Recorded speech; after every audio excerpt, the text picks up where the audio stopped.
MP বাজার লতিফিয়া ইসলামী যুব সংঘের উদ্যোগে আয়োজিত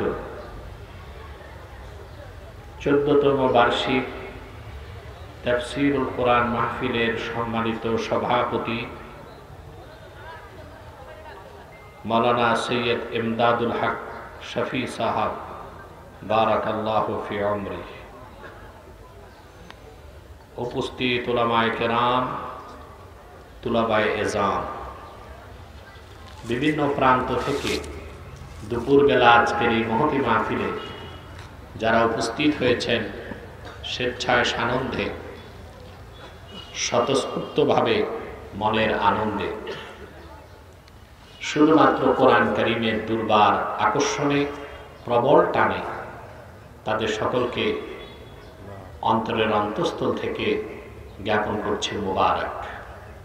সবটুকুন শুকরিয়া আল্লাহ সুবহানাহু ওয়া তাআলার জন্য, যিনি আজকের বরকতপূর্ণ মাহফিলে আমাদেরকে আসার বসার তৌফিক মেহেরবানি করে ভিক্ষা দান করেছেন।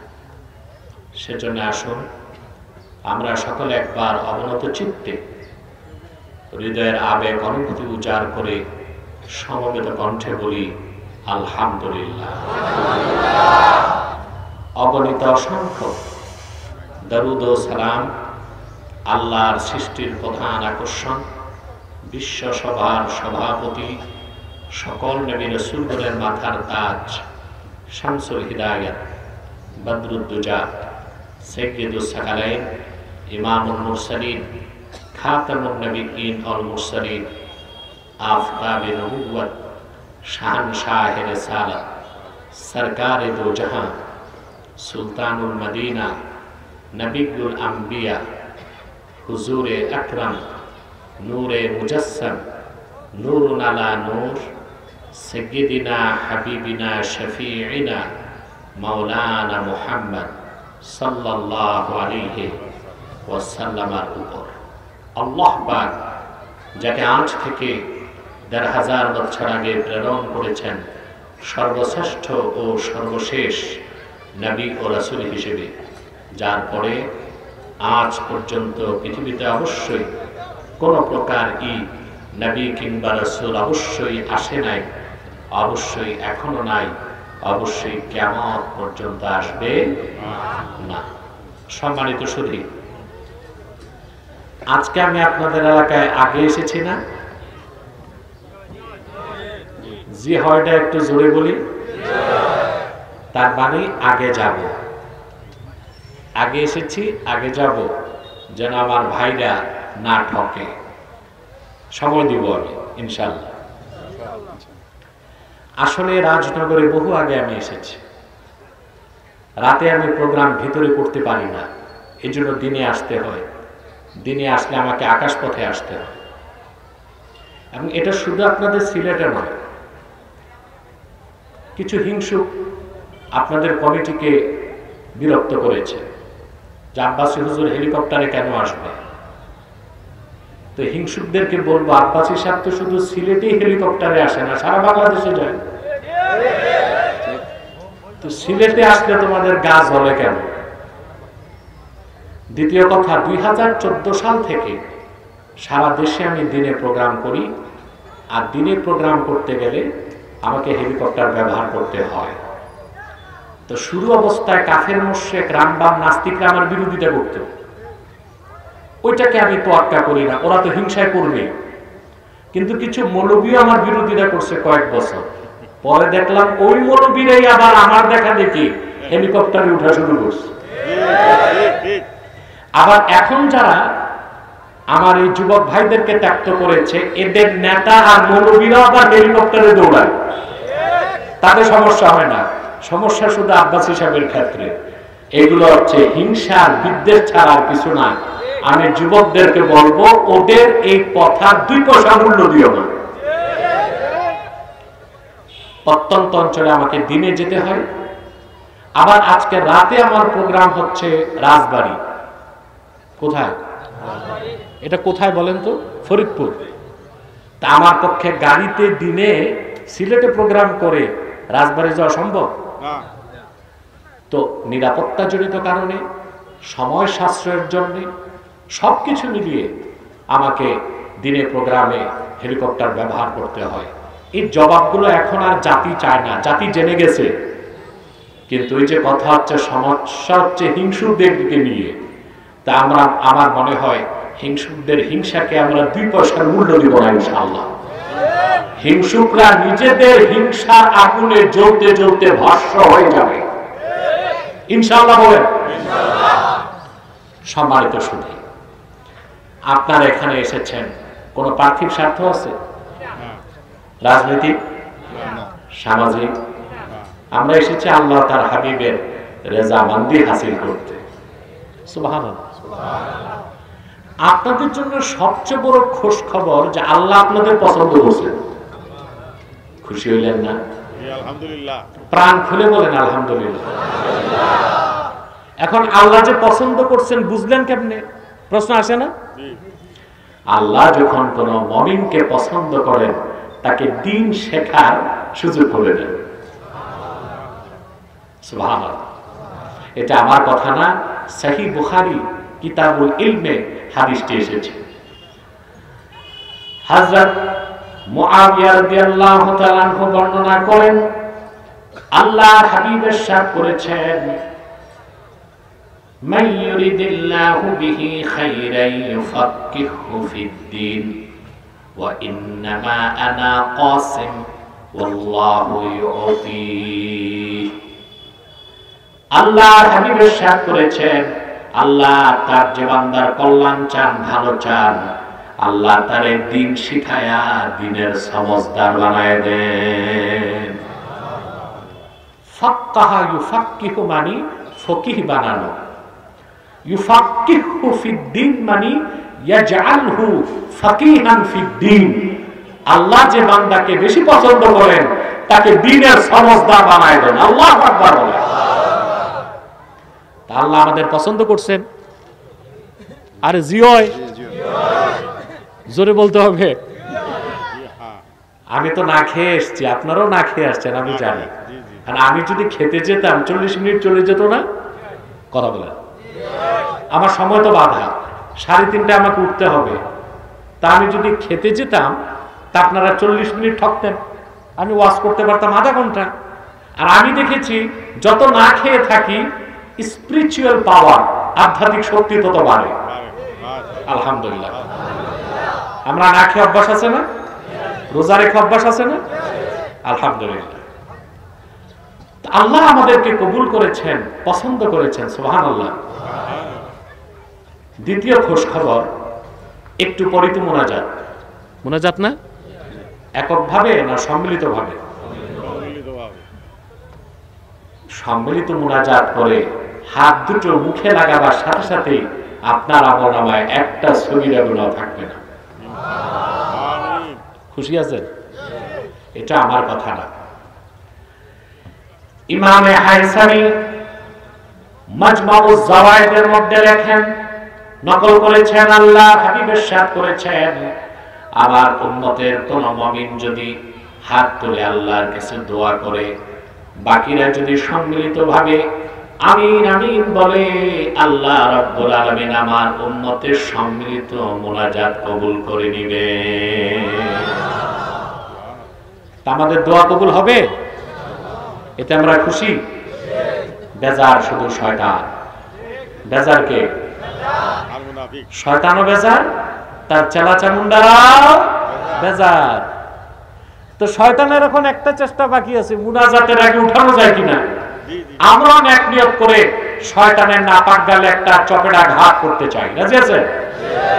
আমরা নিয়ত করছি কিছুক্ষণ পরে আজকে মুনাজাত করে গুনাহ মাফ করে নিষ্পাপ বেহেশতি আল্লাহ ওয়ালা হয়ে বাড়ি যেতে চাই। কারা কারা হাত তুলে আল্লাহ তাআলাকে দেখায়? তাকবীর! নারায়ে রিসালাত! ইসলামের শত্রুরা! সম্মানিত সুধী, আমি সূরা ইব্রাহিম থেকে 3টি আয়াত তেলাওয়াত করেছি। বলুন তো কোন সূরা? এই 3টি আয়াতকে কেন্দ্র করে কিছু কথা আপনাদেরকে শোনাচ্ছি। আমি অনুরোধ করব যে ভাইরা দাঁড়িয়ে আছেন, মূল প্যান্ডেলের বাম পাশে একটা কোনায় কিছু জায়গা খালি আছে, ওখানে রোদ আছে, কেউ বসতে চাচ্ছে না। আমার বিশ্বাস কোরআনের মাহফিলে বসে রোদ লাগলে গুনাহগুলো জ্বলে যাবে। বসে যান, সব বসে যান সামনে। বাকি স্বেচ্ছাসেবকদেরকে বলবো বাম পাশে যতটুকু বিছানা দেওয়া যায় মানুষ আসবে এবং বসবে। আমি মূল আলোচনায় প্রবেশ করছি তেলাওয়াতের মাধ্যমে। আপনারা আমার সঙ্গে তেলাওয়াত করুন, যেন কোনো ফোন টোন না। আপনারা আমার সঙ্গে তেলাওয়াত করুন, যেন প্রতিটি অক্ষরের নূর আল্লাহ তাআলা আমাদের অন্তরে বিকশিত করে দেন। পারবেন না ইনশাআল্লাহ? قُلْ أَعُوذُ بِاللَّهِ مِنَ الشَّيْطَانِ الرَّجِيمِ بِسْمِ اللَّهِ الرَّحْمَنِ الرَّحِيمِ ألف لام را كتاب أنزلناه إليك لتخرج الناس من الظلمات إلى النور بإذن ربهم إلى صراط العزيز الحميد الله الذي له ما في السماوات وما في الأرض وويل للكافرين من عذاب شديد الذين يستحبون الحياة الدنيا على الآخرة ويصدون عن سبيل الله ويبغونها عوجا أولئك في ضلال بعيد আল্লাহ তাআলা সূরাটি শুরু করলেন তিনটি অক্ষর দিয়ে। সুবহানাল্লাহ। কয়টা অক্ষর? আলিফ লাম রা। কোরআন শরীফের বিভিন্ন সূরা শুরুতে আল্লাহ তাআলা অক্ষর নাযিল করেছেন। আলিফ লাম মিম, তাহা, ইয়াসিন, নুন, কাফ হা ইয়া আইন সাদ। আর এখানে সূরা ইব্রাহিমের শুরু করলেন তিনটা অক্ষর দিয়ে, আলিফ লাম রা। তাফসীরের পরিভাষায় এই অক্ষরগুলোকে বলা হয় হুরুফুল মুকাত্তাআত। কি বলা হয়? এই অক্ষরগুলোর অর্থ কোন মুফাসসিরও জানে না, আমরাও জানি না, আল্লাহ জানেন। কে জানেন? এই জন্য সমস্ত মুফাসসিরগণ তাফসীর করতে যে চূড়ান্ত কথা বলেছেন এটাই, আল্লাহু আ'লামু বিমুরাদিহি বিযালিক। এগুলো সঠিক অর্থ ব্যাখ্যা আল্লাহ তাআলাই জানেন। তবে এখানে আমার একটা বক্তব্য আছে। আল্লাহ তো অবশ্যই জানেন, আল্লাহ রাসূলও জানতেন। সুবহানাল্লাহ বলবেন? যদি বলা হয় যে না রাসূলুল্লাহ জানতেন না, তাহলে প্রশ্ন আসে তো নাজিল হইল কেন? ঠিক না? যদি বলা হয় রাসূলুল্লাহ হুরুফুল মুকাত্তাতের অর্থ জানতেন না, তো বলতে হয় অনর্থক নাজিল হয়েছে। কোরআন শরীফে অনর্থক একটা অক্ষরও কি নাজিল হয়েছে? না। অবশ্যই আল্লাহ জানেন, আল্লাহ তার রাসূলকেও জানিয়েছেন। সুবহানাল্লাহ। আমার কথার পক্ষে দলিল কোরআন কারীম থেকে গ্রহণ করুন।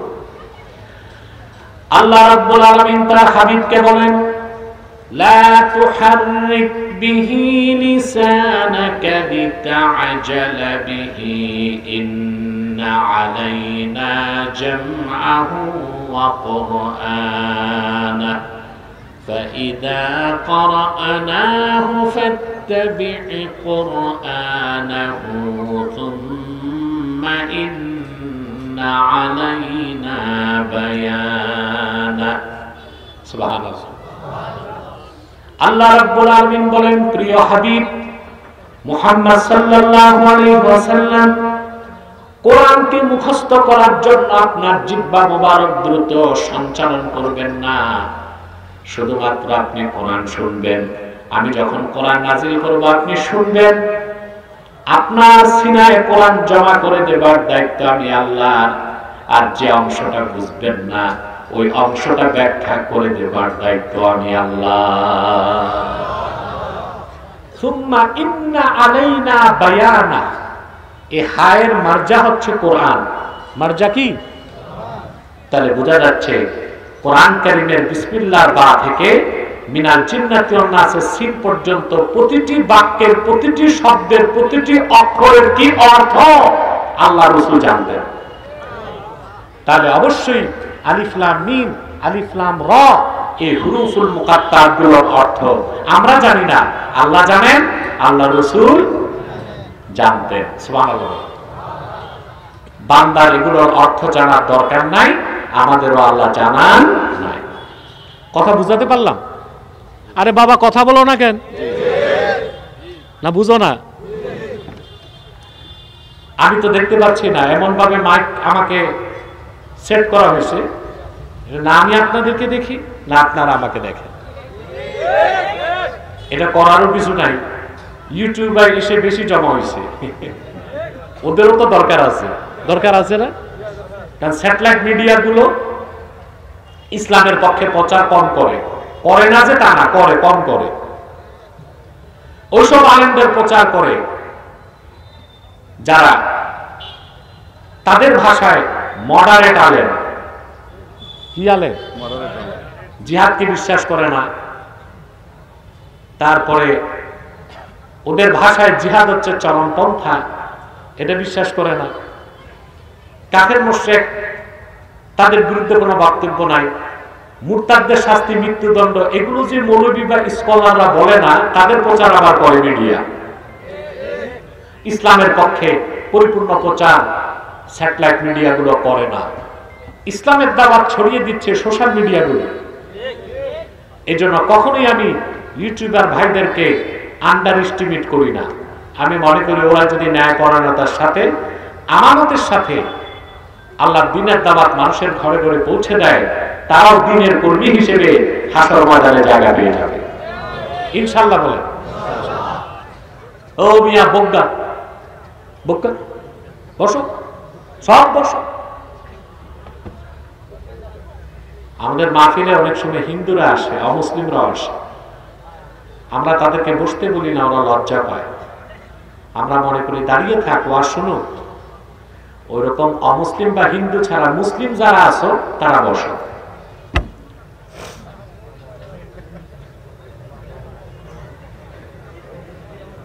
এরপর যার কথা লাগবে না বুঝবেন ওটা মেড বাই প্লাস্টিক। ওইটারে শোনানোর মতো শব্দ আমার স্মৃতি ভান্ডারে নাই। সম্মানিত সুধী, আলিফ লাম রা হুরুফুল মুকাত্তাতের পর আল্লাহ তাআলা বলেন, কিতাবুন আনজালনাহু ইলাইকা লিতুখরিজান নাস মিনাজ যুলুমাতি ইলান নূর। মুহাম্মদ সাল্লাল্লাহু আলাইহি সাল্লাম, সুবহানাল্লাহ। এই কিতাব কোরআন আপনার উপর আমি নাযিল করেছি যেন আপনি গোটা বিশ্ব মানবতাকে অন্ধকার সমূহ থেকে একটি আলোর দিকে বের করে আনেন। সুবহানাল্লাহ। ওই নূর, একটি আলো হচ্ছে একমাত্র ইসলাম, আর এছাড়া যা আছে সব হচ্ছে জুলুমাত। সব কি? জুলমাতুন মানে অন্ধকার। জুলমাতুন মানে কি? এর বহুবচন জুলুমাত। তার মানে ইসলাম ছাড়া যত ধর্ম, কর্ম, তন্ত্র, মন্ত্র, মতবাদ, ইজম, ওই সব কিছুকে আল্লাহ জুলুমাত বলেছেন, অন্ধকার বলেছেন। একমাত্র আলো, একমাত্র রোশন, একমাত্র নূর হচ্ছে ইসলাম। কেবলমাত্র ইসলাম, একমাত্র ইসলাম, শুধুমাত্র ইসলাম। বলে সুবহানাল্লাহ। দুঃখ এবং পরিতাপের বিষয়, আমার দেশে যারা ফাসেক মুসলমান না, বরং মুমিন মুসলমান, প্র্যাকটিসিং মুসলিম, নামাজ রোজা আছে, দাড়ি টুপি আছে, এরাও ইসলাম সম্পর্কে স্পষ্ট ধারণা নেই। আমাদের ধারণা ইসলাম হচ্ছে গতানুগতিক ধর্মের মতো একটা ধর্ম।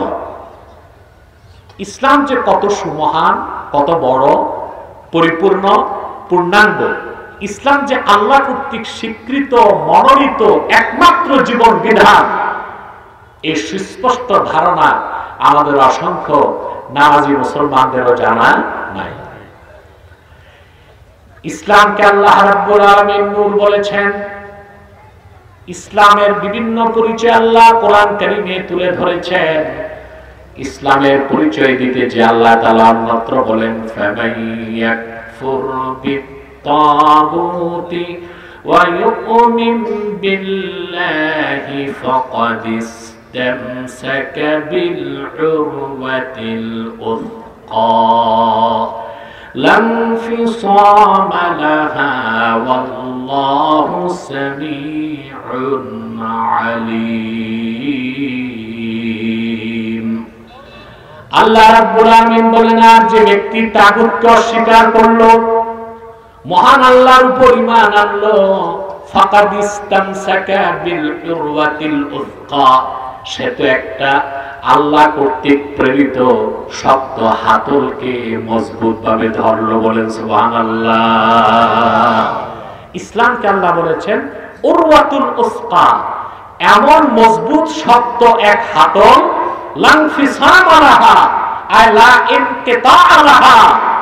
ওইটার কোন বিচ্ছিন্নতা নাই। মুহাম্মদ সাল্লাল্লাহু আলাইহি ওয়াসাল্লামের উম্মত হয়ে যে ইসলামকে ধরলো, ইসলাম তাকে মজবুত ভাবে টেনে টেনে জান্নাতে পৌঁছায় দিতে। বলেন সুবহানাল্লাহ। ইসলামকে আল্লাহ বলেছেন উরওয়াতুন উসকা। সুবহানাল্লাহ। আরে ভাই প্রাণ খুলে বলেন সুবহানাল্লাহ।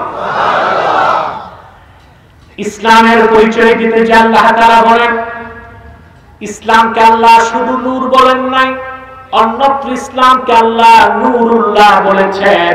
নূরুল্লাহ মানে কি? জোরে বলতে হবে, আল্লাহ নূর।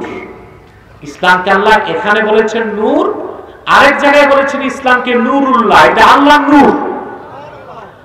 আল্লাহ রাব্বুল আলামিন বলেন, يريدون ليطفئوا نور الله بأفواههم والله متم نوره ولو كره الكافرون।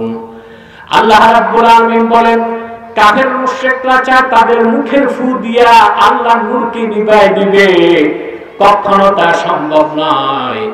আল্লাহ রাব্বুল আলামিন অবশ্যই তার নূরকে পরিপূর্ণতা দান করবেন। করেছেন কিনা বলেন? কথা বলে না। আল্লাহর নূর কোনটা? ইসলাম। আরো জোরে ইসলাম। এই ইসলামকে আল্লাহ তার নূরকে পরিপূর্ণতা দান করছেন না? আদম থেকে ঈসা পর্যন্ত লাখের উপর নবী রাসূল হাজার হাজার বছর দিনের দাওয়াত দিয়েছেন, দিন পরিপূর্ণ হয় নাই। কিন্তু আখিরি নবী মুহাম্মদ সাল্লাল্লাহু আলাইহি ওয়াসাল্লাম ১৫০০ বছর আগে মাত্র ২৩ বছর দিনের দাওয়াত দিয়েছেন। আল্লাহ তাআলা তার নূর দ্বীন ইসলামকে পরিপূর্ণ করে দিয়েছেন। তাহলে বোঝা যায় স্টেজে আমাকে কোনো ডিস্টার্ব করা যাবে না, উঠানামা বন্ধ, কেউ উঠবে না, কেউ নামবে না। আমাকে একটু নিরিবিলি সময় দেন, যেন আমি কম সময়ে বেশি কথা বলতে পারি। পারবেন না? স্বেচ্ছাসেবকদের দায়িত্ব, মানুষ আসবে আর বিছানা বাড়াবে, আর কোনো কাজ নাই, কথা বলা যাবে না। সম্মানিত সুধী, ১ লক্ষের উপর নবী রাসূল হাজার হাজার বছর দিনের দাওয়াত দিয়েছেন, দিন পরিপূর্ণ হয়েছে? কিন্তু মুহাম্মদ সাল্লাল্লাহু আলাইহি ওয়াসাল্লাম মাত্র ২৩ বছর দিনের দাওয়াত দিয়েছেন, আল্লাহ দ্বীন ইসলামকে পরিপূর্ণ করে দিয়েছেন। বলে সুবহানাল্লাহ। তাহলে বোঝা যায় ১ লক্ষের উপর নবী রাসূলের মেহনত এক পাল্লায় দিলেও আল্লাহর আখিরি নবী মুহাম্মদ সাল্লাল্লাহু আলাইহি সাল্লামের মেহনতের ওজন বেশি হবে। সুবহানাল্লাহ বলবেন না?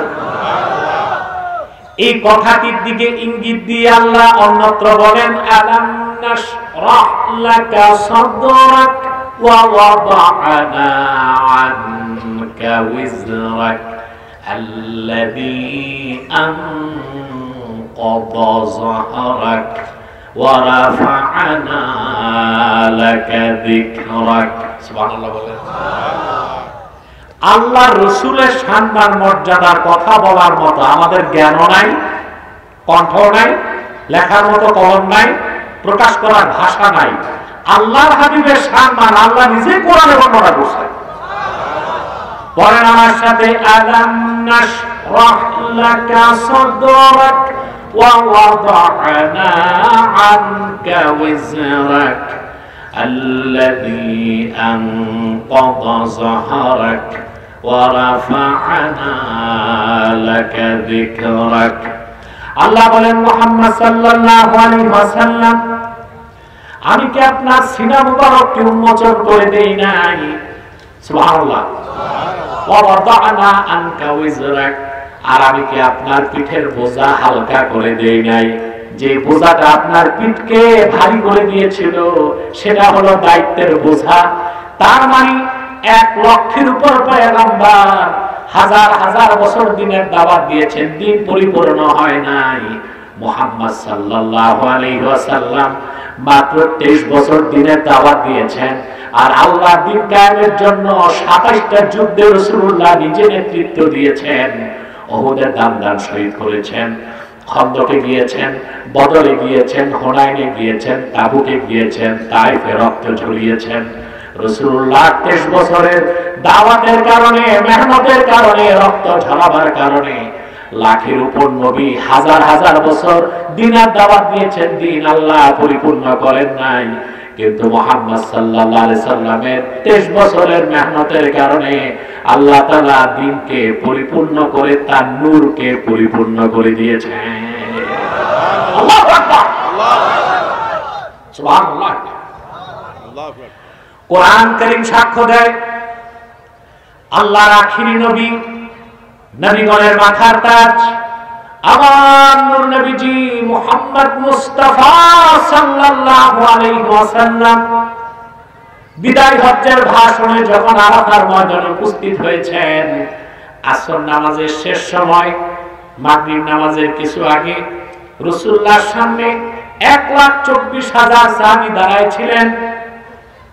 মাগরিব নামাজের কিছু আগে জিবরিল সুসংবাদ নিয়ে আসলেন। আল্লাহ ঘোষণা করে দিলেন, আল-ইয়াওমা আকমালতু লাকুম দীনাকুম ওয়া আতমামতু আলাইকুম নি'মাতি ওয়া রাদিতু লাকুমুল ইসলাম দীনা। মানব জাতি আদম থেকে ঈসা পর্যন্ত লাখের উপর পয়গম্বর হাজার হাজার বছর দিনের দাওয়াত দিয়েছেন, দিন পরিপূর্ণ করি নাই। কিন্তু আমার নবী মুহাম্মদ সাল্লাল্লাহু আলাইহি ওয়াসাল্লামের মাধ্যমে ওনার 23 বছরের মেহনতের কারণে আজকে আমি আল্লাহ তোমাদের জন্য দ্বীনকে পরিপূর্ণ করে দিলাম। ওয়া আতমামতু আলাইকুম নি'মাতি, তোমাদের উপর আমার নিয়ামতকে পরিসমাপ্ত করলাম। ওয়া রাদিতু লাকুমুল ইসলাম দীনা। এই অংশের ব্যাখ্যা করেছেন রাসূলুল্লাহর আপন চাচাতো ভাই আব্দুল্লাহ বিন আব্বাস। সুবহানাল্লাহ বলবেন না? তানবীরুল মিকবাস মিন তাফসীর ইবনে আব্বাসের তাফসীর এসেছে, আব্দুল্লাহ বিন আব্বাস ব্যাখ্যা করেছেন, ওয়া রাদিতু লাকুমুল ইসলাম দীনা আই আখতারতু লাকুমুল ইসলাম দীনান ফাকাত। শুধুমাত্র আমি মুহাম্মদ সাল্লাল্লাহু আলাইহি সাল্লামের আনিত দ্বীন ইসলামকে আমি আল্লাহ স্বীকৃতি দিলাম। সমস্ত ধর্ম, আদিয়ান, তন্ত্র, মন্ত্র, মতবাদ, ইজমকে আল্লাহ তাআলা ইসলামকে পরিপূর্ণ করার দ্বারা রহিত করে দিলেন, বাতিল করে দিলেন, রিজেক্ট করে দিলেন। বলেন সুবহানাল্লাহ। আর কিছু মানার সুযোগ নাই, গ্রহণ করার সুযোগ নাই, দিশা খোঁজার সুযোগ নাই, নেওয়ার কিছু নাই। সুবহানাল্লাহ বলবেন না? তাহলে আল্লাহ ইসলামকে নূরুল্লাহ বলেছেন এবং তিনি বলেছেন ইসলাম হচ্ছে আল্লাহর নূর। এই নূরকে কাফেররা কোনোদিন নিভাতে পারবে না। পারছে? ইসলাম পরিপূর্ণ হয়েছে 1,500 বছর আগে। 1,500 বছর আগ থেকে আজ অবধি ইতিহাস দেখুন, পৃথিবীর কত পরাশক্তি, অপশক্তি, কুফরি শক্তি, তাগুতি শক্তি ইসলামকে আঘাত করেছে। ইসলামের ক্ষতি করতে পারছে? কোথাও কোথাও মুসলমানের ক্ষতি করতে পারছে, ইসলামের ক্ষতি করতে পারে না। এখানে একটা সূক্ষ্ম বিষয় আছে, মুসলমানের ক্ষতি করা যায়, ইসলামের ক্ষতি করা যায় না। ইসলাম ক্ষতি করার মতো জিনিস না, এটা বুঝেন? জি না। আপনাদের দেশে তো এখন বক্তার অভাব নাই, বক্তা প্রবক্তা, এখন আবার হচ্ছে মোটিভেশনাল স্পিচ। মাদ্রাসার বারান্দায় যায় না, কথা শিখছে দুইটা, হয়ে গেছে কি না, মোটিভেশনাল স্পিচ ওয়াজ করে। আবার কিছু হয়েছে স্কলার, স্কলার তো কম, স্ক্রু ড্রাইভার বেশি। দেখেন না বক্তব্যগুলো কি দেয় এক একজন, কেউ বলতেছে কলম হচ্ছে মাথায়, কি অবস্থা। আমি বলছি যে বলছে কলম মাথায়, ওর মগজ হাঁটুতে। আপনার কি বলেন? এমন মূর্খ মানুষও কি স্কলার হয় না স্ক্রু ড্রাইভার হয়? স্ক্রু ড্রাইভারের কাজ হচ্ছে একটা বল্টু আরেক জায়গায় লাগানো, বল্টু ফিট করা।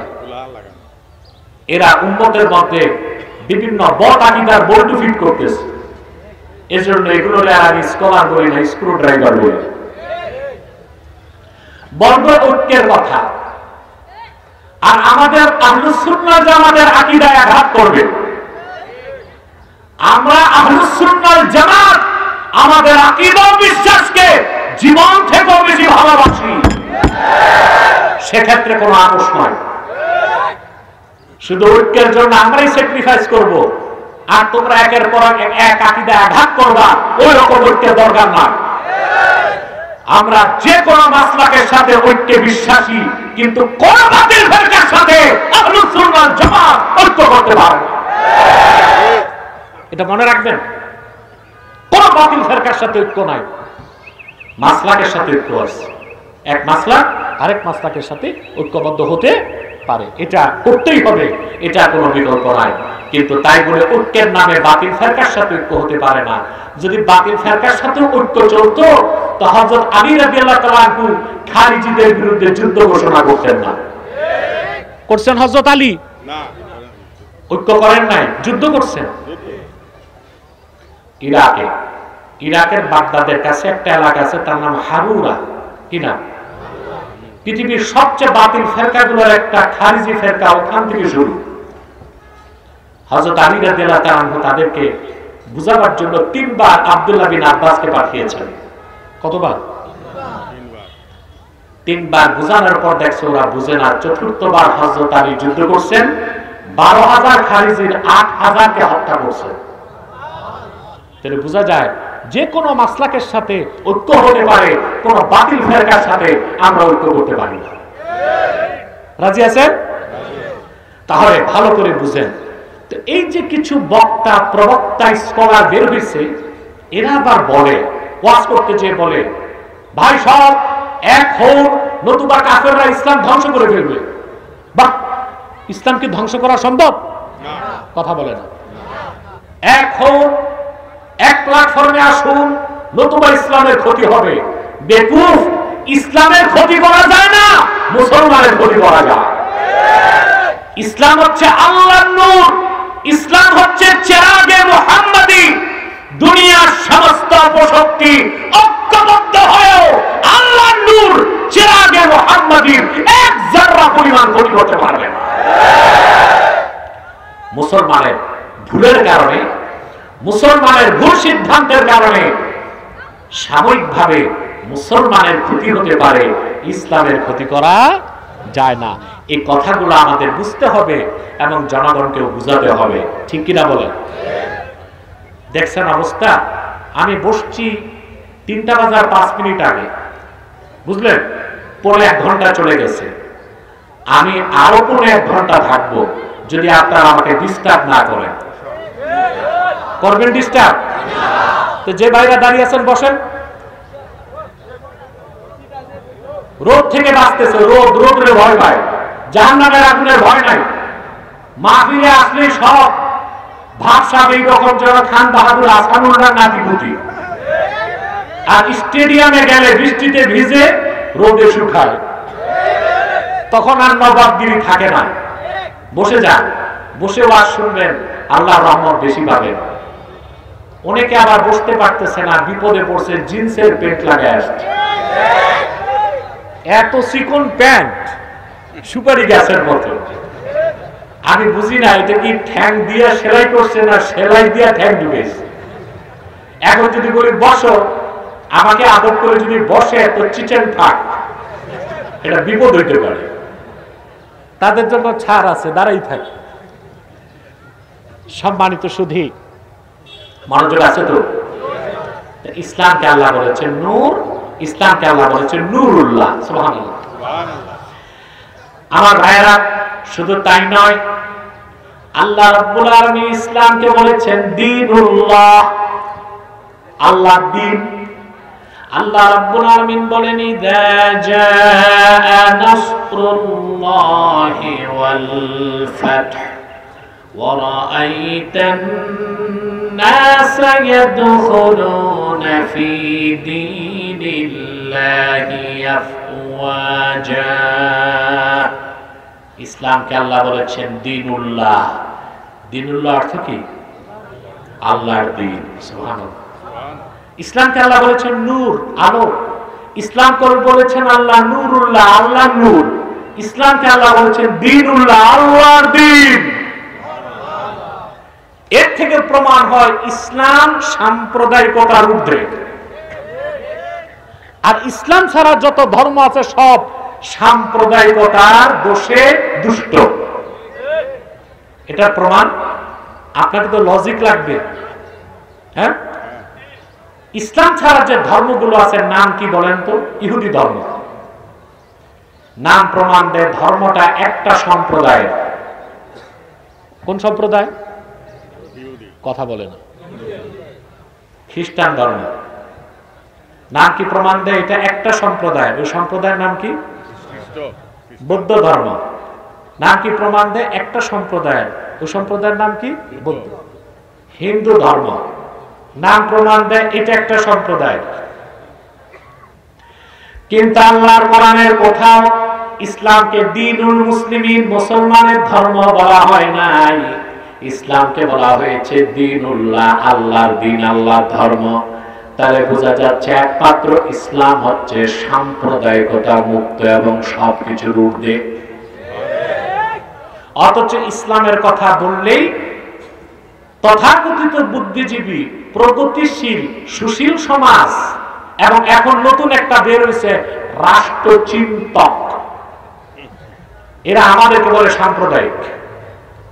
প্রকৃত মুসলমান সাম্প্রদায়িক দাঙ্গায় বিশ্বাসী না, বরং আমরা দেখতে পাচ্ছি অমুসলিমরাই সাম্প্রদায়িক বিষ বাষ্প ছড়ায়। বাংলাদেশে ভারতের দিকে তাকান, 30 কোটি মুসলমান যেখানে আছে সেখানে যখন তখন মুসলমানকে হত্যা করা হয়। গতকাল উত্তরপ্রদেশে একটা মসজিদে ওরা জরিপ করতে গেছে। 450 বছরের পুরান মসজিদ। হিন্দুরা বলে এখানে মন্দির ছিল, তো 450 বছর তোদের ঠাকুররা ছিল কই? উগ্রবাদী হিন্দুত্ববাদী মোদী সরকার আদালতকে অস্ত্র বানিয়ে জরিপ পাঠিয়েছে। মুসলমানেরা বুক চেতিয়ে দাঁড়িয়ে গেছে। পাখির মতো গুলি করে মুশরিকরা আমার 3 জন মুসলমান ভাইকে হত্যা করেছে ভারতে, যেখানে মুসলমান সংখ্যালঘু। আর 14 কোটি মুসলমানের দেশে ভারতের ইন্ধনে স্বীকৃত সন্ত্রাসী সংগঠন ইসকনের সন্ত্রাসীরা একজন আইনজীবীকে আদালত প্রাঙ্গণে হত্যা করেছে। এই দুঃসাহস কোথায় পেয়েছে বাংলার মুসলমান জানতে চায়।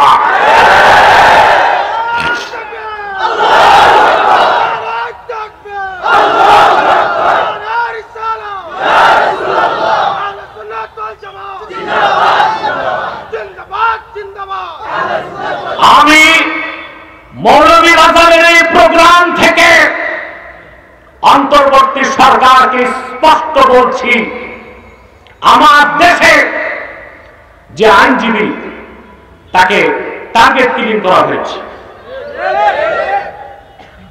হিন্দুদের ক্ষোভ হচ্ছে তার উপর, হিন্দু থেকে যারা মুসলিম হতো এই আইনজীবী তাদেরকে আইনি সহায়তা করত।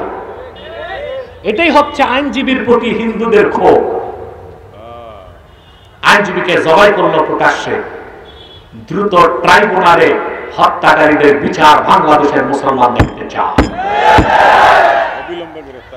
আর যদি সন্ত্রাসী সংগঠন ইসকনের পক্ষে ভারত কোন ধরনের সহযোগিতা করে, বাংলাদেশের সাথে হিন্দুস্তানের সমস্ত চুক্তি বাতিল করতে হবে। একটা চুক্তিও ঠিক রাখা যাবে না। কোন ভারতীয়কে বাংলাদেশে ঢুকতে দেওয়া হবে না। মুসলমান দুঃখ হয় ওইসব মৌলবীদের জন্য যারা মসজিদ মাদ্রাসা বাদ দিয়া কিছুদিন মন্দির পাহারা দিছে আর মূর্তি পাহারা দিছে। তোমরা কোথায় এখন মৌলবীরা? এখন কই তোমরা? আমি বলেছিলাম যে বাংলাদেশে হিন্দুদের নিরাপত্তা দিতে হবে, তবে হিন্দুরা মূর্তি বানাবে, মূর্তির পাহারা তারাই দিবে। মুসলমান মূর্তির পাহারা দিতে পারে না। বাংলাদেশে তো হিন্দু কম না, প্রায় কোটির কাছাকাছি আছে না? তো ওরা মন্দির বানাবে, ওরা মূর্তি বানাবে, ওদেরকেই সরকার কমিটি করে দিবে, ওদের মন্দির ওরা পাহারা দিবে। এ তো মুসলমান সেফ। মুসলমান কি তার আকীদা ঈমান নষ্ট হয় না? কিন্তু মৌলবীরা দেখা গেছে অনেক জায়গায় মাজারগুলো ভেঙে দিছে আর মূর্তিগুলো পাহারা দিছে। ফল দিল কি হিন্দুরা? আদালত প্রাঙ্গণে জবাই করে দিয়েছে। শিথিলতা অমুসলিমরা দুর্বলতা মনে করে। ইসলামের হুকুম হচ্ছে জাস্টিস, ন্যায় বিচার। অর্থাৎ যে যতটুকু অধিকার চায় ততটুকু তাকে দিতে হবে। যে যতটুকু অধিকার চায় ততটুকু দেওয়া যাবে না। ন্যায্য অধিকার যার যতটুকু ততটুকু দিতে হবে। দায়িত্ব সরকারের। আমি বহুদিন ধৈর্য ধারণ করেছিলাম। বিগত পরাজিত সরকার 16 বছর যখন নির্যাতন করেছে দেশের মুসলমানকে, অরাজনৈতিক ভাবে ওই স্বৈরাচার সরকারের বিরুদ্ধে আব্বাসীর চেয়ে বেশি বক্তব্য কেউ দেয় নাই। তার মানে এই নয় এখন যারা দায়িত্বে আছে ওনারা ইসলাম বিরোধী কাজ করবে আর আমি চুপচাপ মেনে নিব, তা হতে পারে না। কোন গোষ্ঠীর, কোন দলের লেজুর ভিত্তি করা কারামতের জানপুরের আওয়াজের চরিত্র হতে পারে না। ইসলামের স্বার্থে যা বলার তাই বলবো, প্রয়োজনে ফাঁসি কাটতে ঝুলার জন্য প্রস্তুত আছে।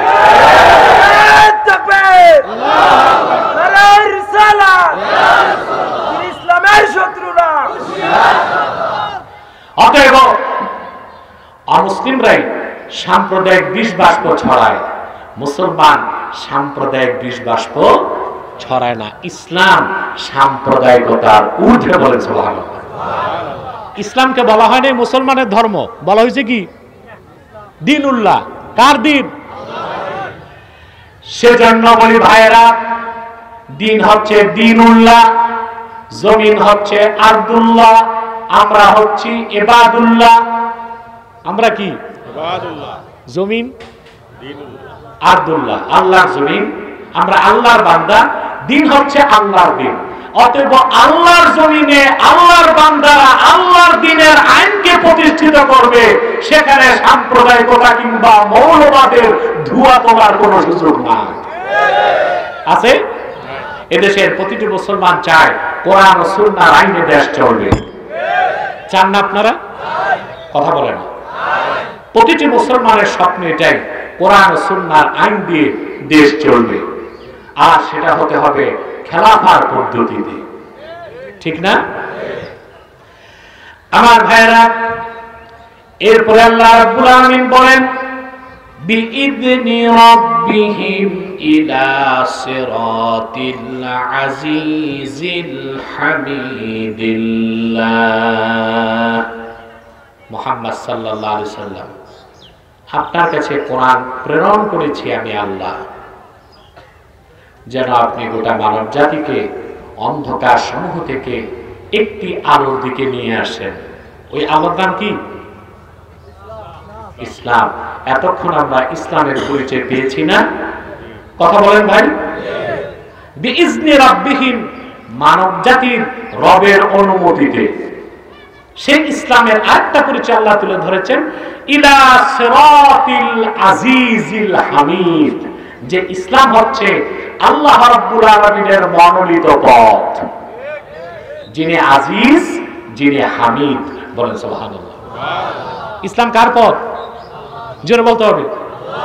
ইসলাম কার মত? কার পথ? পথ কয়টা? একটা একটা একটা। সুবহানাল্লাহ বলেন। আমাদের দেশে যারা জেনারেল শিক্ষিত, কথায় কথায় বলে এই হুজুর কয় এইটা, এই হুজুর কয় এইটা, আমরা কোন পথে যাব? বলে না? এরা হচ্ছে জিএমটিটি, জাতে মাতাল তারে ঠিক। বাজারে গেলে দেশি মুরগি চিনে, ঘি কোনটা খাঁটি নাকে ঘষে তারপর চিনে, বিয়ে করতে গেলে বউ চিনে, শুধু কোনটা ঠিক কোনটা বেঠিক, কোনটা জায়েজ কোনটা না জায়েজ এটাই বুঝে না। হাসরে চলবেই বাহানা। এটা জিএমটিটি না, জাতে মাতাল তালে ঠিক। পথ স্পষ্ট। আলেম আলেম দ্বন্দ্ব থাকুক, মৌলিক ক্ষেত্রে কোন আলেমের দ্বন্দ্ব নাই। আছে? আল্লাহ এক, মুহাম্মদ সাল্লাল্লাহু আলাইহি সাল্লাম আল্লাহ সর্বশ্রেষ্ঠ সর্বশেষ নবী রাসূল। ইসলাম পরিপূর্ণ জীবন বিধান, কোরআন চূড়ান্ত আসমানি কিতাব, নামাজ ৫ ওয়াক্ত, রোজা রাখা ফরজ, হজ করা ফরজ। এই কথাগুলোতে কোন একজন আলেমের দ্বিমত আছে? কথা বলে না। দ্বিমত থাকলে এটা আলেম না জালেম? মুসলমানই তো থাকবে না, আলেম তো দূরে থাকবে। তাহলে বোঝা যাচ্ছে কোন আলেম বা কোন মাসলাকের মৌলিক ক্ষেত্রে দ্বন্দ্ব। দ্বন্দ্বটা হচ্ছে শাখা প্রশাখায়, টুপি কোনটা গোল কোনটা লম্বা, নাকি? কথা বলে না। এই দ্বন্দ্বটা তো বড় কিছু না, বরং বলা হয়েছে ইখতিলাফুল উলামা'i রাহমাহ। আলেমদের মধ্যে যে ছোটখাটো বিষয়ের দ্বন্দ্ব, এটা উম্মতের জন্য রহমত। কেন রহমত? শাখা প্রশাখা বিষয়ে আমি আরেকজনকে আটকাতে কিতাব পড়ব না, আবার সেও কিতাব পড়বে না। এই শাখা প্রশাখাগত দ্বন্দ্ব করতে যে এলেমের চর্চাটা বেড়ে যায়, মৌলিক ক্ষেত্রে আলেমদের উপকার হয়। এই জন্য উলামায়ে কেরামের মধ্যে পারস্পরিক মুস্তাহাব মুস্তাহসানের যে দ্বন্দ্ব, শাখা প্রশাখাগত যে দ্বন্দ্ব, এটা উম্মতের জন্য রহমত। এটা কখনো গজব হইতে পারে না, বলে সুবহানাল্লাহ। তাহলে পথ একটাই, সেটা ইসলাম। এর বাইরে কোনো পথ নাই, মত নাই। এই পথটা কার? সিরাতিল আজিজিল হামিদিল্লাহ, মহান আল্লাহর পথ, যিনি আজিজ এবং হামিদ, বলে সুবহানাল্লাহ। সুস্পষ্ট মনে রাখবেন, ইসলামের কোনো ভাষণ নাই। ইসলামের কোনো, আমাদের দেশে যারা বুদ্ধিজীবী তারা ইসলামের ভাষণ বের করতে চায়। সুফিবাদী ইসলাম, রেডিক্যাল ইসলাম, পলিটিক্যাল ইসলাম, এগুলো শোনেন না? কারা বলে? বুদ্ধিজীবীরা। কারা বলে? এখন তো বুদ্ধিজীবীদের ভাগ নাই, এখন পুরান পাগলের ভাগ নাই, নতুন পাগল বেরিয়েছে। এদের নাম হচ্ছে রাষ্ট্রচিন্তক। রাষ্ট্র নিয়ে চিন্তা করে। এদের একজন আছে যাকে দেখলে আমার ঘিন লাগে। এ লোকটা বলেছে আরবের ইসলাম বাংলাদেশে চলবে না। ফরহাদ মোজহার। আরবের ইসলাম ছাড়া ইসলাম আছে? কথা বলে না। আমি স্পষ্ট বাইতুল মুকাররমের প্রোগ্রামে বলেছি, কথা বলে সে কাফের হয়ে গেছে। হয়নি কাফের? কথা বলে না। এদেশের কিছু মৌলবী আমাকে বলতো, আব্বাসী সাহেব কথায় কথায় কাফের বলে। তো কথায় কথায় যারা কুফরি করে তাদেরকেই কথায় কথায় কাফের বলে। আরবের ইসলাম ছাড়া ইসলাম আছে? যদি কেউ বলে আরবের ইসলাম মানি না, তাহলে তো সে ইসলামকে অস্বীকার করলো। আর ইসলাম অস্বীকারী মুসলমানরা কাফের। সুরতটা দেখছেন তা ফরহাদ মোজহারের? লম্বা কুর্তা, এত মোটা পায়জামা লাগায়, ওটার ভিতরে নাতিরে ঢুকানো যাবে। মাথায় কিনভুটকি মাথার টুপি, রবি ঠাকুরের মতো লম্বা দাড়ি, 3 ইঞ্চি মোটা মোষ, পিছনে সরস্বতীর মূর্তি, সামনে লালনের বেহালা। উনি হচ্ছে রাষ্ট্রচিন্তক, আমাদেরকে নসিহত খয়রাত করে কিভাবে আমরা নতুন বাংলাদেশ গড়ব। বাংলাদেশে আলেম ওলামার অভাব নাই, তোমার মতো দেখফেল গাঁজাখোর বুদ্ধিজীবীর কথায় আলেমরা বাংলাদেশ গঠন করবে না। আগামীর বাংলাদেশ হবে ইসলামের বাংলাদেশ, আগামীর বাংলাদেশ হবে আল কোরআনের বাংলাদেশ, আগামীর বাংলাদেশ হবে আলেম ওলামার নেতৃত্বের বাংলাদেশ। তোমার মতো গাঁজাখোর বুদ্ধিজীবীর কথায় বাংলাদেশের মানুষ সংবিধান রচনা করবে না, রাষ্ট্র চিন্তা করবে না। রাষ্ট্র কিভাবে বানাতে হবে কোরআন হাদিসে সব বলা আছে, আছে না? এই রাষ্ট্রচিন্তক এখন আর বুদ্ধিজীবী বলে না, এদের যে ভাগ নাই, এখন নাম দিয়েছে কি রাষ্ট্রচিন্তক, পলিসি মেকার। ওনারা বলতেছে যে আমরা সুফিবাদী ইসলাম মানি। ইসলামকে ভাগ করা যায়? কথা বলেন।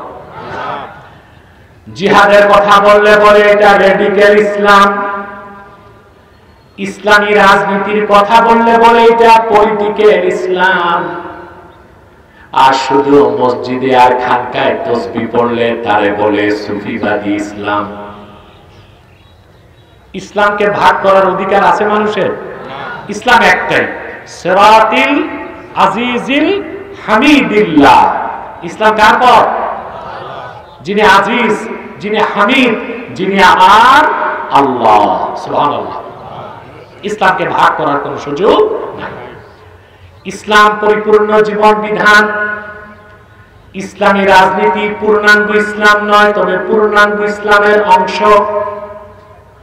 জিহাদটা পূর্ণাঙ্গ ইসলাম নয়, তবে পূর্ণাঙ্গ ইসলামের অংশ। তরিকত, তাসাউফ, পীরি মুরিদি এটা পূর্ণাঙ্গ ইসলাম নয়, তরিকত তাসাউফ পূর্ণাঙ্গ ইসলামের অংশ। ইসলাম একটাই, পরিপূর্ণ, পূর্ণাঙ্গ, যা পরিপূর্ণ হয়ে গেছে আল্লাহর হাবিবের মাধ্যমে ১৫০০ বছর আগে। ইসলামের কোনো ভার্সন নাই, এটাকে ভাগ করার কোনো সুযোগ নাই। আকীদা ঠিক করুন। আকীদা ঠিক না করে থোতায় কয়খান দাড়ি, মাথায় একখান টুপি আর 2 রাকাত নামাজ পড়ে বেহেশতে যাওয়া যাবে না। আকীদা যদি ঠিক থাকে, আমল যদি নাও থাকে, কোনো একদিন বেহেশতে যাওয়া যাবে। আমি বুঝাতে পারলাম না? থোতায় কয়খান দাড়ি, মাথায় একখান টুপি, নামাজ সোজা আছে, আকীদা খারাপ, কোনোদিনও বেহেশতে যেতে পারবেন না। কিন্তু ঈমান ঠিক, আকীদা ঠিক, ইয়াকিন ঠিক, আমল যদি মোটেও না থাকে, আযাবের পর হলেও কোন একদিন বেহেশতে যেতে পারবে। তাহলে আকীদাটাকে মজবুত করতে হবে। পারবেন তো ইনশাআল্লাহ?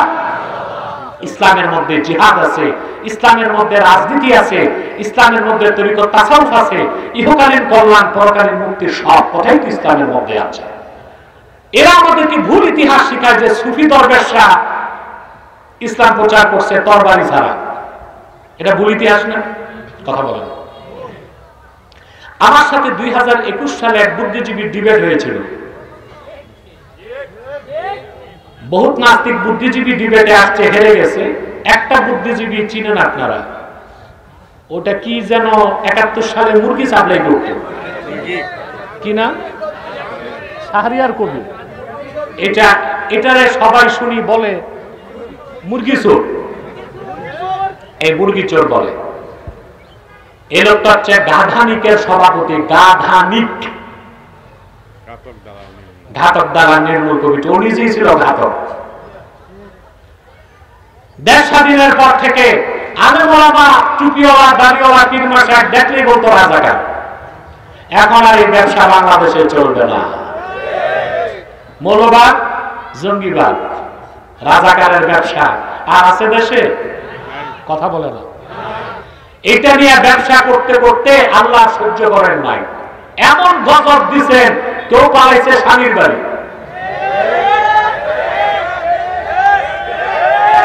কেউ শ্বশুর বাড়ি, কেউ দাদার বাড়ি, কেউ গেছে পশ্চিমা বাপদের বাড়ি। বাংলার মাটিতে ইসলামের শত্রুদের কখনো জায়গা হয় নাই, এখনো হবে না, ভবিষ্যতে হতে দেওয়া হবে না। মজবুত থাকুন, কঠিন থাকুন, যে কোনো চক্রান্ত মোকাবেলা করতে হবে।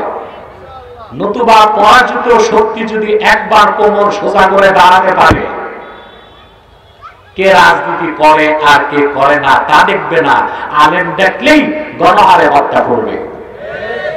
সেজন্য আপনাদেরকে অত্যন্ত ইস্পাত কঠিন ঐক্য ধারণ করতে হবে।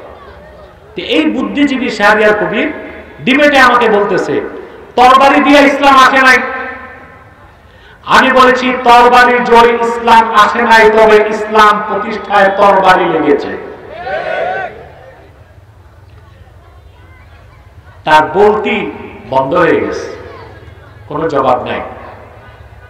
অতএব সুফিবাদী ইসলাম মানে জিহাদ নাই এটা বলার সুযোগ নাই।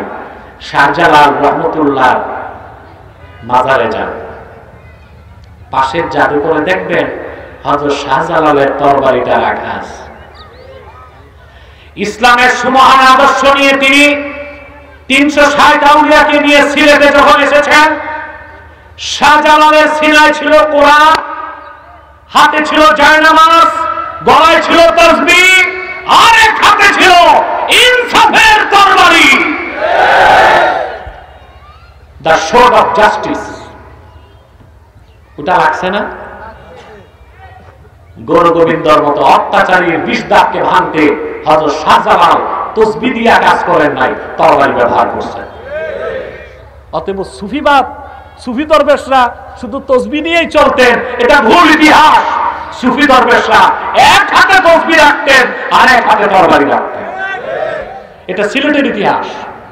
যান আপনি উত্তরবঙ্গে, বাংলার প্রাচীন রাজধানী ছিল বগুড়া, দিনাজপুর, জানেন এটা? সেখানে এক আল্লাহর ওলির মাজার আছে, শাহজালালেরও আগে আসছে। সুলতান মাহমুদ বলখি মাটি সাওয়ার রহমতুল্লাহ 440 হিজরিতে বাংলাদেশে আসছে, 1000 বছর আগে। কত বছর আগে? ওনার বাপ ছিল আফগানিস্তানের বাল্খ নামক রাজ্যের সম্রাট। বাবা মারা যাওয়ার পর তিনি বাদশাহ হয়েছেন। বাদশাহীকে বাদ দিয়া দিনের দাওয়াতে চলে এসেছেন আফগানিস্তান থেকে বাংলাদেশের সন্দ্বীপে। সুবহানাল্লাহ কইবেন না? এই ইতিহাস আমার দেশে পড়ানো হয় না। ইতিহাস এগুলো পড়ানো হয় না, পড়ানো হয় ইতিহাসের নামে যত বিকৃতি। সন্দ্বীপ থেকে তিনি নৌকা যোগে আসলেন বগুড়ার মহাস্তাগরে। তরবারি তখনও বের করেন নাই, তরবারি ছিল খাপে। কালিমার দাওয়াত দিলেন। ইসলামের দাওয়াত পেয়ে হিন্দু রাজা পরশুরামের স্ত্রী আর মন্ত্রী একদিনই মুসলমান হয়ে গেছে। রাজা পরশুরাম দেখছে তার তো আর রাজত্ব থাকে না, অন্যায়ভাবে সে যুদ্ধের ঘোষণা করলো। তখন সুলতান মাহমুদ বলকি তাসবিহ নিয়ে মাঠে গেছেন নাকি? কথা বলেন। তরবারি হাতে তিনি জিহাদের ঘোষণা করলেন, অত্যাচারী পরশুরামের ফয়সালা করলেন ইনসাফের তরবারি দিয়ে। 1000 বছর আগে বগুড়ার মাটিতে সুলতান মাহমুদ বলখি দ্বীনের ঝান্ডাকে উড়িয়ে দিলেন। অতএব সুফিবাদী ইসলামের কথা বলে ইসলামের জিহাদ আর ইসলামের সিয়াসত বা রাজনীতিকে বাদ দেওয়ার অপকৌশল বাংলাদেশে বাস্তবায়ন হতে দেওয়া হবে না। ইসলামের কোন ভাষণ নাই, ইসলাম একটাই, সেটা হচ্ছে সিরাতিল আজিজিল হামিদ। বলে সুবহানাল্লাহ। পূর্ণাঙ্গ ইসলামের একটা অংশ হচ্ছে জিহাদ, পূর্ণাঙ্গ ইসলামের একটা অংশ হচ্ছে রাজনীতি, পূর্ণাঙ্গ ইসলামের একটা অংশ হচ্ছে শরীয়ত, আরেকটা অংশ তরিকত, আরেকটা অংশ হাকিকত, আরেকটা অংশ মারেফত। ইসলাম পূর্ণাঙ্গ জীবন বিধান। ইসলাম আল্লাহ কর্তৃক স্বীকৃত মনোনীত একমাত্র মুক্তির ব্যবস্থা। বলে সুবহানাল্লাহ। এখন বিরক্ত হচ্ছেন না? কথা মাথায় ঢুকে? সবার তো শুধু খুব মনোযোগ দেন। নাস্তিকদের পক্ষ থেকে একটা প্রশ্ন আসতে পারে যে না, ইসলাম ইজ দ্য বেস্ট, ইসলাম সর্বশ্রেষ্ঠ মানি, তবে অন্য ধর্মগুলো মানা যায়। প্রশ্ন আসতে পারে না? কথা বলে না, ভালো করে বুঝেন। কেউ যদি বলে ইসলাম ইজ দ্য বেস্ট, সে মুসলমান হতে পারবে না। যে বলবে Islam is the best, Islam is last, সে মুসলমান। ইসলামই শ্রেষ্ঠ, ইসলামই শেষ, অন্য কিছু মানার সুযোগ। এখন পশ্চিমারা ইসলাম ছাড়া আরো দুটো ধর্ম আছে, খ্রিস্টান ধর্ম, ইহুদি ধর্ম আর ইসলাম। এই তিনটাকে তারা বলে সেমেটিক রিলিজিয়াস। কি বলে? সেমেটিক। কথা বুঝেন না? আরবিতে আকাশকে বলে সামা, সামা থেকে সেমেটিক, অর্থাৎ যে ধর্মগুলো আসমান থেকে আসছে ওগুলোকে বলা হয় কি? Semitic religious. তো বলতে পারে ইসলাম আকাশ থেকে আসছে, এটা তো জানি, অন্য দুটো ধর্ম তো আকাশ থেকে আসছে, একটা মুসার মাধ্যমে একটা ঈসার মাধ্যমে, মানতে সমস্যা কি? ওই ধর্মে ভালো কিছু থাকলে কি মানা যাবে না? কথা বলে না। আমার বিশ্বাস আমার প্রশ্ন বুঝেছেন। মানা যাবে। আমি একটা উদাহরণ দিচ্ছি ভাই, ঔষধ যত দামি হোক, ডেট ফেল ওষুধ খেলে রোগী ভালো হবে না, জলদি মরবে। ওষুধ তো দামি, কিন্তু ডেট এক্সপায়ার্ড, ডেট ওষুধের মেয়াদ চলে গেছে, এই ওষুধ খাইলে রোগী ভালো হবে? তাড়াতাড়ি মারা যাবে। সবচেয়ে এক্সপেন্সিভ মেডিসিন হচ্ছে ক্যান্সারের কেমোথেরাপি। এটা দিচ্ছ না কেন? আমার পিছু সব সুফি দরবেশ, কখন যে কি লাগবে খবর নাই।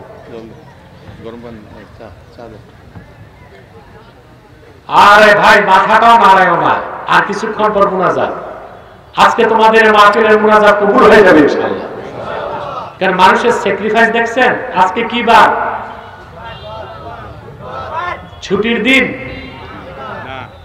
কৃষি কাজ আছে, ব্যবসা, বাজার, দোকান, খাওয়া দাওয়া, ঘুম, নিদ্রা, দাওয়াত পানি সব বাদ, সব চলে এসছেন মাহফিলে। আমার আল্লাহ কি খুশি না হয়ে পারেন? সুবহানাল্লাহ। মুনাজাত পর্যন্ত ধৈর্য ধরুন, বাকি যারা পরে আসছেন আপনারা বসে যান, বসে যাওয়ার চেষ্টা করুন। সম্মানিত সুধী, ক্যান্সারের ঔষধ হচ্ছে সবচেয়ে এক্সপেন্সিভ, ঠিক না? এখন এই ক্যান্সারের ঔষধ যদি মেয়াদ চলে যায়, একটা ইনজেকশনের দাম, একটা ইনজেকশনের দাম ৮০,০০০ টাকা। কত? কিন্তু ডেট চলে গেছে, এরপর ওই ইনজেকশনের দাম কি ৮০ পয়সাও থাকবে? কথা বলেন। জেনে বুঝে যদি কোনো ডাক্তার ক্যান্সার রোগীকে ওইটা পুশ করে, ভালো হবে? ইসলাম আসার পরে পূর্বের সব ধর্মের ডেট ফেল হয়ে গেছে। ইসলামের মাধ্যমে সব ধর্মকে আল্লাহ রিজেক্ট করে দিয়েছেন। মুসা নবীর মাধ্যমে যে শরীয়ত এসেছিল আকাশ থেকে, ঈসা নবীর মাধ্যমে সেই শরীয়ত রহিত হয়ে গেছে, ডেট ফেল হয়ে গেছে। আবার ঈসা নবীর মাধ্যমে যে শরীয়ত আল্লাহ দিয়েছিলেন ১৫০০ বছর আগে, মুহাম্মদ সাল্লাল্লাহু আলাইহি সাল্লামের দিনকে পরিপূর্ণ করার মাধ্যমে ঈসার শরীয়তের ডেট ফেল হয়ে গেছে। এখন শুধু ইসলাম, কেবলমাত্র ইসলাম, একমাত্র ইসলাম। Islam is the best, Islam is the last. ইসলামই শেষ, ইসলামই চূড়ান্ত, ইসলামী পরিপূর্ণের বাইরে আর কিছুই নাই। আছে? ওগুলো ছিল এক সময় ভালো, পরে কি হয়ে গেছে? ডেট মেয়াদ উত্তীর্ণ হয়ে গেছে। অতএব এই কথাগুলো আমাদের বুঝতে হবে। তারপর আল্লাহ তাআলা বলেন যে এই ইসলাম হচ্ছে আল্লাহর পথ। আল্লাহ নিজের দুইটা পরিচয় তুলে ধরেছেন, আজিজিল হামিদ। সুবহানাল্লাহ। আল্লাহর আজিজ নামটা আল্লাহর কাছে এত প্রিয়, এই নাম পড়ে কেউ যদি দোয়া করে, সাথে সাথে আল্লাহ দোয়া কবুল করে নেন। আমি আমার যুবক ভাইদেরকে আল্লাহর এই নামের আমলটা দিয়ে যাচ্ছি, আজিজ নামের। দেখা যায় বিদেশ যেতে পারছেন না, বয়স হয়ে গেছে, বিয়ে হয় না, ব্যবসায় বরকত নাই, চাকরিতে সফলতা নাই, আছে না সমস্যা? তখন আপনারা দেখি কবিরাজের কাছে দৌড়ান, আর কবিরাজ এই সুযোগে ভোং বাং দিয়া পয়সা কিছু গালায়। আমার যুবক ভাইয়েরা, আমি একটা আমল দিয়ে যাচ্ছি, তোমার বিদেশ যাওয়া হয় না, ব্যবসায় বরকত নাই, চাকরি নাই, রুজিতে বরকত নাই, কোন কবিরাজের কাছে যাইয়া ভোগ দিয়া পয়সা খরচ করো না। তুমি ফজর নামাজের পর যায় নামাজে বসে থাকো, উঠবা না। 100 বার দরুদ ও সালাম করে আল্লাহর প্রিয় নাম ইয়া আজিজু 1000 বার করে, আবার 100 বার দরুদ সালাম করে আল্লাহর কাছে মুনাজাত করে কান্নাকাটি করো। 7 থেকে 10 দিনের মধ্যে আল্লাহ তোমার জায়েজ মনের মাকসুদ পূরণ করে দিবে। আমলটা দিলাম, মনে থাকবে? যুবকরা আবার চালাকি করো না যে ফজর নামাজ বাদ দিয়া শুধু ওযু করে যে আমল করবা। নামাজ পড়তে হবে, ফজর নামাজ পড়ে যা নামাজ থেকে উঠা যাবে না, ওখানে বসেই সূর্য ওঠার আগে 100 বার দরুদ সালাম করে শুদ্ধভাবে ইয়া আজিজু 1000 বার করে আবার 100 বার দরুদ সালাম করে আল্লাহর কাছে চোখের পানি ছেড়ে দাও, তোমার সব পূরণ হয়ে যাবে। সুবহানাল্লাহ। 7 থেকে 10 দিনে এই আমল করলে আল্লাহ তাআলা কঠিন থেকে কঠিন মুসিবত দূর করে দিবেন, মনের আকাঙ্ক্ষাগুলো পূরণ করে দিবেন। আজিজ অর্থ কি? আজিজ শব্দের বাংলা অর্থ পরাক্রমশালী, কিন্তু এই অর্থটা অপরিপূর্ণ এবং আংশিক। আজিজ শব্দের ব্যাখ্যা করতে যে ইমাম ফখরুদ্দীন রাজি লেখেন, আজিজ অর্থ আল্লাযী লা ইউজাদু লাহু মিসলুন, আকাশ ও জমিনে যার কোনো মেসাল নাই, সাদৃশ্য নাই, আকার নাই, যার কোনো তুলনা নাই, সেই মহান সত্তার নাম আজিজ। তিনি একমাত্র আমার আল্লাহ রাব্বুল আলামিন। আজিজ অর্থ কি? আল্লাযী লা ইউজাদু লাহু মিসলুন, আকাশ ও জমিনে যার কোনো মেসাল নাই, তাকে কি বলা হয়? আরে ভাই, আমরা কি মাহফিলে না কবরস্থানে? ভাবসার্থতা মনে হচ্ছে না। বুক ভরা শ্বাস নিয়ে বলি আজিজ। অর্থ কি? আল্লাযী লা ইউজাদু লাহু মিসলুন। আজিজ মানে সেই মহান সত্তা যার কোনো উদাহরণ নাই, যার কোনো তুলনা নাই, যার কোনো মেসাল নাই। বলে সুবহানাল্লাহ। আল্লাহর এই নাম থেকে আহলুস সুন্নাহ ওয়াল জামাত একটা আকীদা প্রতিষ্ঠিত করছে। সেটা হচ্ছে আমাদের বিশ্বাস সকল আকারের স্রষ্টা আমার আল্লাহ নিরাকার। কথা বল, সকল আকারের স্রষ্টা আমার আল্লাহ নিরাকার। আমাদের মধ্যে আহলে হাদিস দাবিদার কিছু লামাযাবি ভাই আছে, এরা প্রচার করে যে আল্লাহ তাআলার আকার আছে, আমাদের মধ্যে হাত আছে। এই আকীদা একটা শিরকি আকীদা। আমাদের বিশ্বাস সকল আকারের স্রষ্টা আমার আল্লাহ নিরাকার। বলেন সুবহানাল্লাহ। মনে থাকবে? এটা আমার কথা নয়, আল্লামা ফখরুদ্দীন রাজি আজিজ শব্দের ব্যাখ্যায় লিখেন, ওয়াকাদ আজমাআল উলামা মিন উম্মতি মুহাম্মাদিন সাল্লাল্লাহু আলাইহি ওয়াসাল্লাম আন্নাল্লাহ আযজা ওয়া জাল্লা মুনাজ্জাহুম মিনাল জিসমে। উম্মতে মুহাম্মাদীর হকপন্থী সকল আলেম একমত, আমার আল্লাহ রাব্বুল আলামিন দেহ থেকে পবিত্র, সকল আকারের স্রষ্টা আমার আল্লাহ নিজে নিরাকার। জি, আল্লাহর হাত আছে, তবে আমাদের মতো হাত না। কি রকম হাত ওটা আল্লাহই ভালো জানেন। সুবহানাল্লাহ বলেন। সব হাতের অর্থ কি 5 আঙ্গুলের হাত? কথা বলে না। মৌলভীবাজার সদরে 2 সন্ত্রাসী ঝগড়া লাগছে। 2টা সন্ত্রাসী কি লাগছে? তো সন্ত্রাসীদের নাম কি হয় রাখেন না হাতে? নাম কি হয়?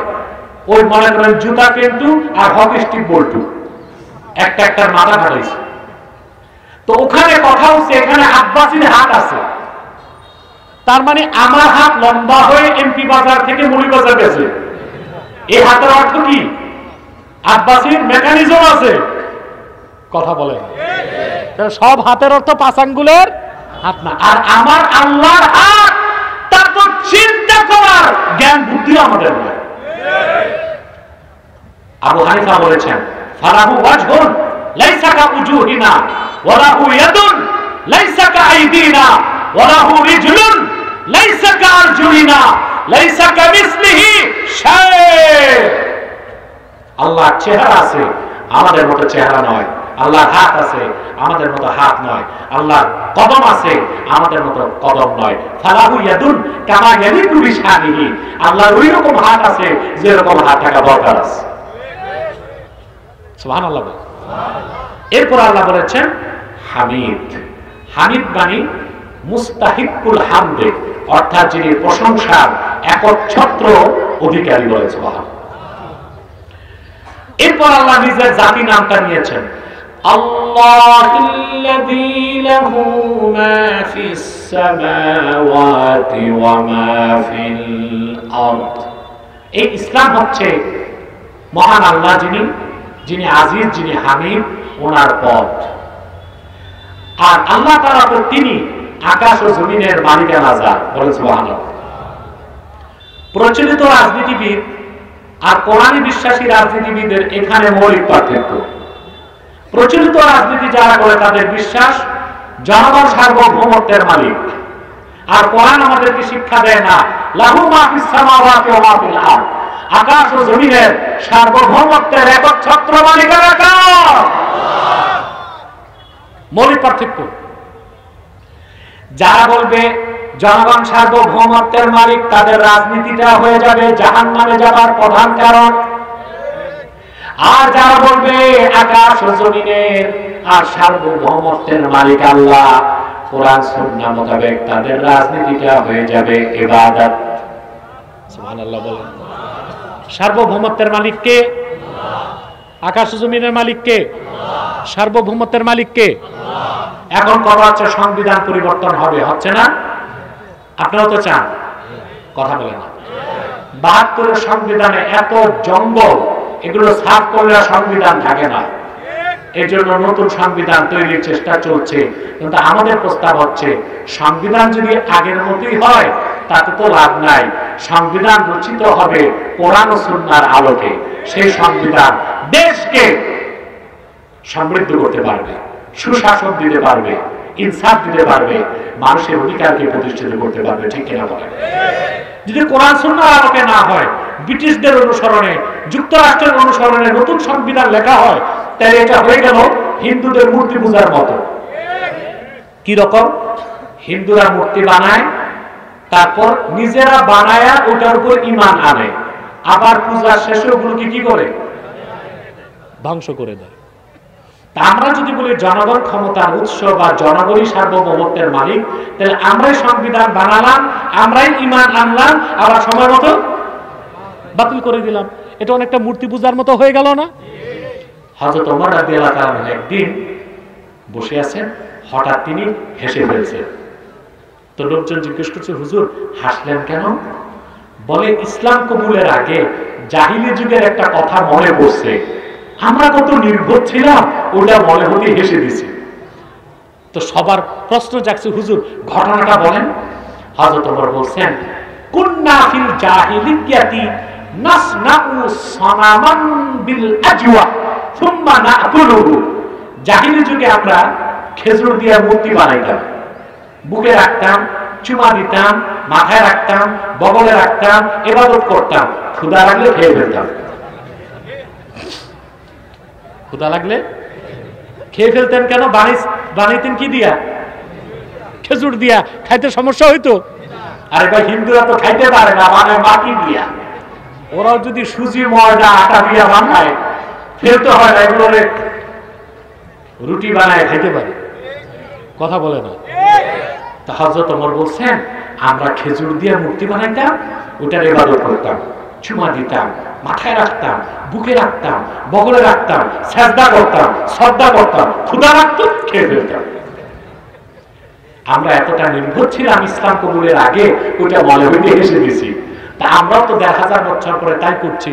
যারা বলি জনগণ সার্বভৌমত্বের মালিক, আমরাই আমাদের সংবিধান বানাই, এটার উপর ঈমান আনি, আবার সময় মতো আমরাই খেয়ে ফেলি। তাহলে লাহু মা ফিস সামাওয়াতি ওয়া মা ফিল আরদ, আকাশ ও জমিনের মালিক কার? সার্বভৌমত্বের মালিক কে? এই বিশ্বাস নিয়ে রাজনীতি করবেন, মুক্তি পেয়ে যাবেন। আর এর বাইরে যে রাজনীতি করবেন, ওই রাজনীতির কারণে আপনি কঠিন ভাবে ধরা খেয়ে যেতে পারেন। আজকের মতো এতটুকু, 2 আয়াতের ব্যাখ্যা শুনলাম। সাদাকাল্লাহুল আযীম ওয়া সাদাকা রাসূলুহুন নবিয়ুল কারীম ওয়া নাহনু আলা যালিকা মিনাশ শাহিদিন ওয়াশ শাকিরিন ওয়ালহামদুলিল্লাহি রাব্বিল আলামিন।